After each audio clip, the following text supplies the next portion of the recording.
All right, guys, I know that I said that I was going to give you an update on the Xterra and how everything was going after the SMOD. So here we are in the Xterra, which obviously is a good sign. And I'm going to kind of go over what we did and why we did.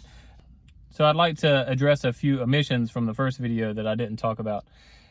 If you've been watching this channel for a while, you know that I'm a big advocate of doing your own repairs when you can and staying away from the dealership, because obviously traditionally they cost too much. The issue why I had to go to the dealership this last time is basically because I needed the vehicle turned around within a week and I just did not have the time to work on it.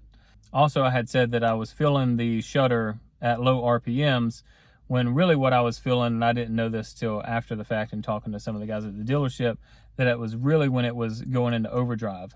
So basically that's what I found out, is once it was going into overdrive, whether that was going up a hill or down a hill, whatever it may have been, as it was going into overdrive, that's when I felt that shutter. So I took it to the Nissan dealership and we're going to go over kind of what they did as far as repairs and how much that cost. So what they did at the dealership, they put in a brand new radiator, they did a coolant flush, they also did a transmission flush and also put in a cleaner with it. And then obviously the extra fluids for the coolant and the new transmission fluid. So total out the door for all of these repairs came to $1,151.41. Now, if I would have done it myself, if I would have had the time, I would have saved a huge amount of money on that, probably over half of what that cost. Also, let me get into some of the things that they found that they recommended that I get fixed while I was there. Valve covers and gaskets, which would be $846.59. Timing chain upper guide, $1,778.39. Now, pretty much ever since that I bought this vehicle at 88,000 miles and was getting it serviced at a Nissan dealership, they kept telling me I needed to get my timing chains done.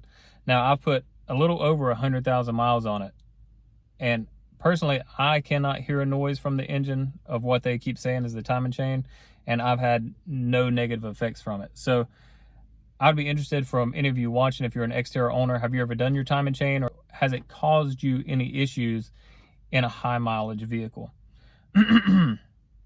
Also, they said replace the oil cooler seal and gasket, which was $150.49. I have not done any of these repairs.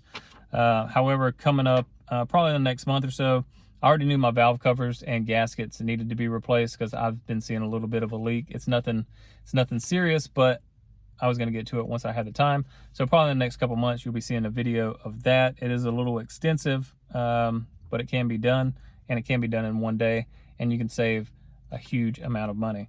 And the other two things I'm not too concerned about, like I said, the timing chain, they've been saying that for about 100,000 miles now and nothing's happened. And also the oil cooler seal is leaking just the smallest amount of oil. Actually, from oil change to oil change, I can hardly tell a difference. So I'll probably get to that at some point in time in the future, but I don't think that's a pressing issue right now.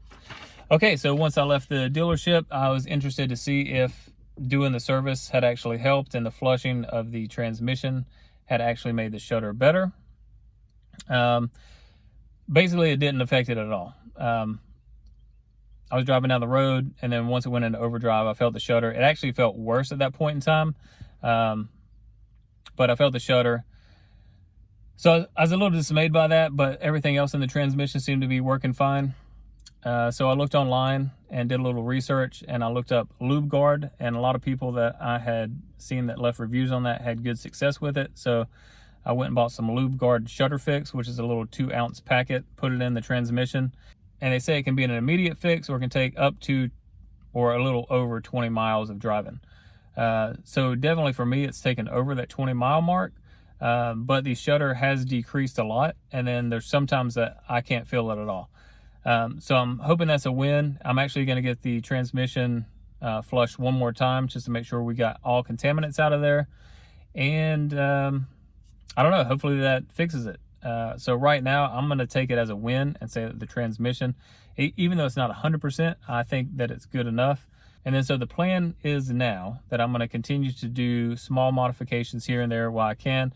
I'm going to be modifying this on a budget because I don't want the transmission to fail, you know, within the next year, and then I put a lot of money into it. However, I am looking at putting a suspension and new wheels and tires on it. So again, if you have any recommendations on that, please leave it in the comments below, but look for that in the next couple of months. I'm actually going to try to do it myself. And yeah, slowly but surely we're going to build this thing up. But yeah, that's pretty much it for the update. Hope you enjoyed this little update video. If you did, definitely hit that like button. If you haven't already done so and you want to see more content on the Xterra and the progressive build, make sure you subscribe to the channel. As always, thank you for watching, and I'll catch you next time.